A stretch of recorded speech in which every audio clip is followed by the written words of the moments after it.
सो hey guys, कैसे हो आप सभी लोग। Welcome back to my channel एजी अनाई मांगा। तो गाइस, आज मैं एक्सप्लेन करने जा रहा हूँ बुक ऑफ एस्पर के एपिसोड नंबर 462 को, कि काफी ज्यादा अमेजिंग होने वाला है। इसलिए पहले ही वीडियो को लाइक शेयर कमेंट सब कुछ कर डालना। और बाकी जिन लोगों ने भी अभी तक इसके पिछले एपिसोड को नहीं देखा है, तो मैंने उस एपिसोड का लिंक इस वीडियो के नीचे डिस्क्रिप्शन में दे दिया है। आप लोग जाकर के पहले उस एपिसोड को देख लीजिए। बाकी जिन्होंने ऑलरेडी देख रखा है तो उनके लिए शुरू करते हैं हमारा आज का ये वाला एपिसोड। तो अब इस एपिसोड की स्टार्टिंग हमें दूसरी जगह की दिखाई जाती है, जहाँ पे कि हुमेर और ल्यूजू एक दूसरे से बात कर रहे होते हैं कि मैं इस बात से थोड़ा परेशान हूँ। सेक्ट लीडर ने खुद इस सेक्ट में उसे ज्वाइन कराने के लिए अरेंजमेंट्स की, ना सिर्फ डिसाइपल्स के लिए बल्कि उन ऊपर बैठे ओल्ड मैन, उन एल्डर्स के लिए भी। और अगर उसकी वजह से उनकी पोजीशंस अनस्टेबल हो जाती हैं, तो इससे हमारी सिचुएशन भी उनके साथ ही चेंज हो जाएगी। इसके बाद अगला सीन हमें उन एल्डर्स के कोर्टयार्ड का दिखाया जाता है, जो कि हुमेर और ल्यूजू के मास्टर्स होते हैं। वहीं पे उनके पास अंदर हुमेर और ल्यूजू भी आए होते हैं, कि उन मास्टर्स को देख उनको ग्रीटिंग करते हैं। इसके बाद हमें उन वेनरेबल का नाम बताया जाता है, जिनका की नाम वेनरेबल शी होता है। और उन्हीं के साइड पे एक ग्रैंड एल्डर होते हैं, जो कि इस डीमन स्कैमिंग सेक्ट के जनरल मैनेजर होते हैं। जबकि उनकी दूसरी साइड पे सेकंड एल्डर बैठे होते हैं, जो कि हुमेर के मास्टर होते हैं। तभी हमें उनके हॉल में हुमेर और ल्यूजू को आते हुए दिखाया जाता है। उन्हीं के साइड पे एक और हट्टा कट्टा बंदा खड़ा होता है, और उसकी बॉडी से ब्लैक ऑरा रिलीज हो रहा होता है। तभी उस बंदे को देख ग्रैंड मास्टर उससे कहते हैं कि गुइयू, मैं ये अच्छी तरीके से जानता हूँ कि तुम्हारे कल्टीवेशन मेथड की वजह से तुम्हारे लिए तुम्हारे फाइंडेस ऑरा को छुपा पाना काफी ज्यादा मुश्किल है, मगर कम से कम तुम इसे कंट्रोल तो कर ही सकते हो और इसे अपना वेपन बना सकते हो। तो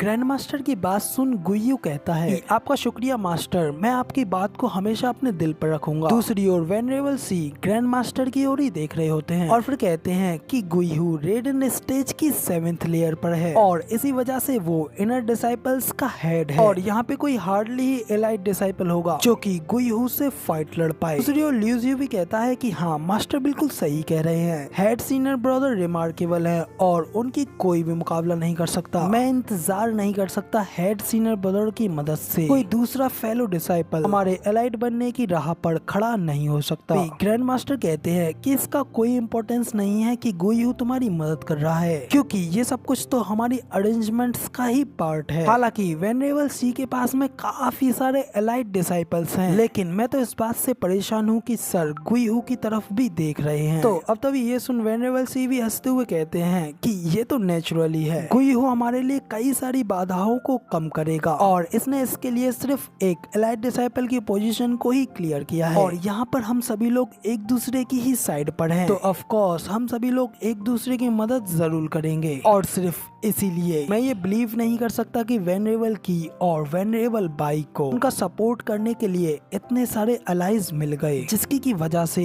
अब वो दोनों क्रिमिनल्स वापस आने वाले हैं, और अपनी उस ताकत के साथ वो दोनों अपने लिए 2 स्पॉट्स लेने के लिए बॉन्ड है। सेकंड एल्डर भी कहते हैं कि हाँ, हमारे पास कोई और दूसरी चॉइस नहीं है, ये गहरा टैलेंट हर जगह मौजूद है। दशकों पहले हम भी एलाइट डिसाइपल्स में शामिल हुए थे, लेकिन उन एल्डर्स और वेनरेबल्स के पास उपयोग करने के लिए कोई भी डिसाइपल नहीं था, और वो वेनरेबल कोई और बाकी अन्य को पसंद करते थे। और वो भले ही खुशी से उछल रहे होंगे कि उन्होंने हमसे 2 जगहें छीन ली, मगर क्या हम बस खड़े होकर के इसे देखते ही रहेंगे? और क्या हमें अपनी रोटी दूसरों को लेने देने चाहिए? तो इसलिए अब भले ही पब्लिक का गुस्सा क्यों ना बढ़े, हम लोग इस बात को धक्का देने वाले नहीं हैं। उन बीजों को वहाँ से हटाकर शैडो में रह करके उनसे उस जगह को छीन लेंगे, और अगर इस वजह से इसके बारे में उन बूढ़ों को भी पता लग जाता है, तो भी उनके पास इस चीज का कोई सबूत नहीं होगा। इसलिए हम लोग उनसे अपने इस नुकसान की भरपाई तो करा करके रहेंगे। इधर वो सभी लोग जब इस बारे में बात कर ही रहे होते हैं, तभी ल्यूजी उनसे कहता है कि मास्टर, मैं आपसे एक रिक्वेस्ट करना चाहता हूँ। तो वेनरेबल कहते हैं कि हाँ कहो। सेक्ट लीडर बाहर से एक डिसाइपल को लेकर के आए थे, जिसका की नाम जूफेन है, और उसे लेबर ऑफिस में डाला गया है। तो मैं बस हॉनरेबल मास्टर से ये कहना चाहता हूँ कि आप प्लीज उसके बारे में इन्वेस्टिगेट कीजिए। तो वेनरेबल सी उससे कहते हैं कि क्या ये जरूरी है? वो सिर्फ एक लेवर डिसाइपल है, तो आखिर इसमें क्या प्रॉब्लम है? तो ल्यूजियो कहता है कि वो गंभीर, जटिल और अजीब है। उसने जस्ट अभी अभी इस सेक्ट को ज्वाइन किया था, कर उसे बस सीधे ही लेबर ऑफिस में डाल दिया गया, जबकि अभी तक तो उसने कोई क्राइम भी नहीं किया। यहाँ तक कि सेक्ट लीडर जो कि उसे यहाँ पर लेकर के आए थे वो भी अभी तक उससे नहीं मिले हैं। और आखिरी में उसकी वो अजीबोगरीब टेरिफाइंग पावर्स कहीं से भी उसकी वो 7th लेयर और परफॉर्म हेवन स्टेज एक्सपर्ट से नहीं मैच करती हैं। वो उससे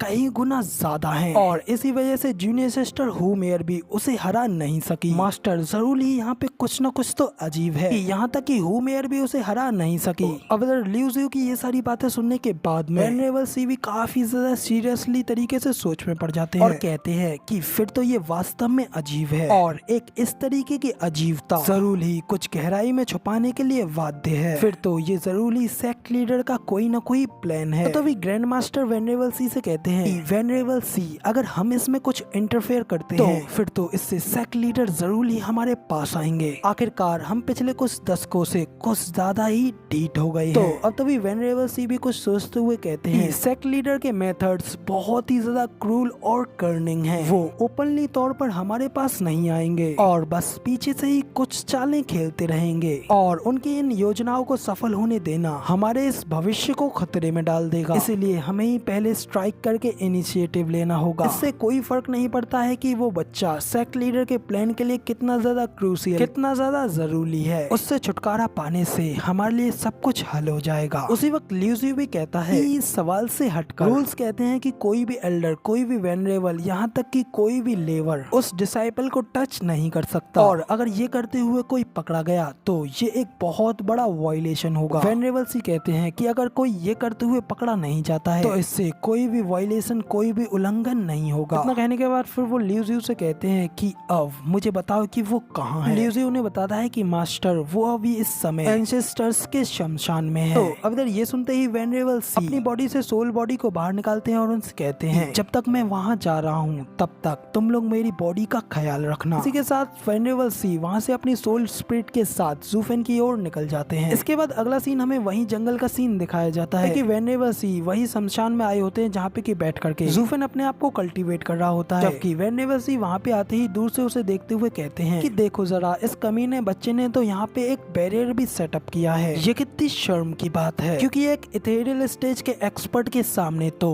ये सब बिल्कुल बेकार है। और अब मैं तुम्हारे धड़ से तुम्हारे सिर को लेने के लिए आ रहा हूँ। इतना कहते ही एल्डर सी बड़ी तेजी से जूफेन के उस बैरियर की ओर आगे जाने लगते हैं, मगर तभी जैसे ही वो उस बैरियर के काफी ज्यादा करीब पहुँचते हैं तो वो काफी ज्यादा हैरान हो जाते हैं। इसी के साथ वो किसी चीज से जाकर के टकराते हैं और काफी दूर पीछे की ओर घसीटे जाते हैं। तभी हमें दिखाया जाता है कि उनके सामने कोई एक गोल्डन कलर की एनर्जी खड़ी होती है। देख करके एल्डर सी काफी ज्यादा घबरा गए होते हैं और वहीं पे कांपते हुए कहते हैं कि तुम।